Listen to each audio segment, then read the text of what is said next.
Trajneri i njohur i futbollit shqiptar Sulejman Starova ka folur së fundmi për talentin dhe potencialin e sulmuesit Armando Broja, duke theksuar se ai mbetet një nga lojtarët më premtues të brezit të tij, megjithatë nënvizoi dhe rëndësinë e përmirësimit në aspektet kolektive të lojës. Në një intervistë për MCN, Starova vuri në dukje se pavarësisht cilësive fizike dhe teknike të Brojës, për të arritur potencialin e plot duhet të punojë më shumë në bashkëpunim me ekipin dhe në aspekte taktike, duke shfaqur shpresën që sulmuesi të kthehet në atë formë që të gjitha presin. Është një lojtar me potencial të jashtëzakonshëm. E kanë thënë në Angli, kemi 30 vite pa parë një lojtar si Broja që të jetë i gjatë, të ketë karakteristikat e tij, të jetë i fuqishëm dhe të jetë kaq i shpejtë, kaq shpërthyes. Por futbolli është një lojë kolektive në fakt, është grup.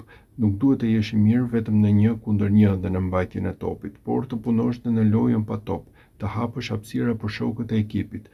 Pra është më shumë se sa kaq dhe kjo është shumë e rëndësishme.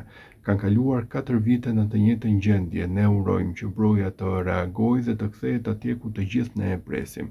Në kohën e Edi Reas, Armando rrinte vetëm, nuk shoqërohej me të tjerët, ndërsa tani është më i pjekur, nuk ka probleme të këtij lloji, shoqërohet me të gjithë djemtë të tjerë të kombëtares, është në armoni të plotë me ta, tha Starova në intervistën e tij.